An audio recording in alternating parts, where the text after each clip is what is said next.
임차인의 보호를 위한 임대차 보호법의 입법 취지에 비추어 임차인이 임대인의 지위 승계를 원하지 않는 경우에는 임차인이 임차주택의 양도사실을 안 때로부터 상당한 기간 내에 이의를 제기함으로써 승계되는 임대차 관계의 구속으로부터 벗어날 수 있다고 봄이 상당하고, 그와 같은 경우에는 양도인의 임차인에 대한 보증금 반환 채무는 소멸하지 않는다고 할 것이다. 결국 집주인이 깡통 전세를 자력이 없는 바지한테 넘겨도 임차인은 여기에 이의를 제기해서 여전히 예전 집주인한테 전세 보증금을 돌려달라고 할 수 있는 거예요.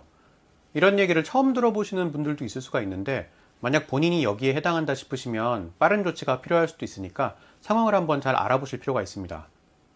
그럼 아까 얘기로 다시 돌아와서 대항력의 내용이 임차주택의 양수인이 임대인의 지위를 승계하는 거라고 그랬잖아요. 그래서 매수인이 전세보증금을 돌려줘야 되고 예전 집주인이 전세보증금을 돌려줘야 될 의무는 소멸하는 거고요. 그런데 요즘에 집주인이 전세보증금을 돌려주지 못하는 상황이 되니까 임차인한테 집을 인수해 가라던가 집이 경매에 넘어가는 경우가 엄청 많아지고 있죠.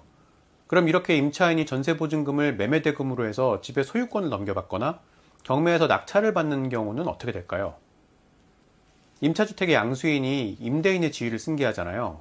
그래서 양수인이 전세보증금을 돌려줘야 되잖아요. 근데 집 소유권을 넘겨받거나 경매에서 낙찰을 받으면 임차인인 내가 임차주택의 양수인이 되죠. 그럼 내가 나한테 전세보증금을 돌려줘야 되죠. 이게 어떻게 되는 거예요? 이 경우에는 법률 용어로 전세보증금 반환 채권이 혼동으로 소멸됩니다. 우유가 물에 섞이듯이 섞여서 사라지는 거예요. 우유가 물에 섞이면 그 우유도 아니고 물도 아니고 어정쩡하게 되잖아요. 마음에 안 들잖아요.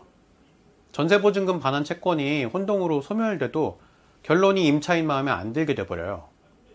임차인이 집 소유권을 넘겨받는 경우에는 전세보증금을 매매대금으로 할 테니까 이런 문제가 별로 없겠지만, 임차인이 경매에서 낙찰받는 경우에는 예를 들어서 전세보증금이 2억 5천인데 집 감정가가 똑같은 2억 5천이고 그나마도 한번 유찰돼가지고 임차인이 2억에 낙찰을 받았다면 임차인이 이 임차주택의 양수인이 되면서 차액 5천만 원은 내가 나한테 줘야 되는 돈이 되는 거예요. 그래서 이 5천만 원이 혼동으로 소멸하고 더 이상 집주인한테 달라고 할 수 없게 돼요.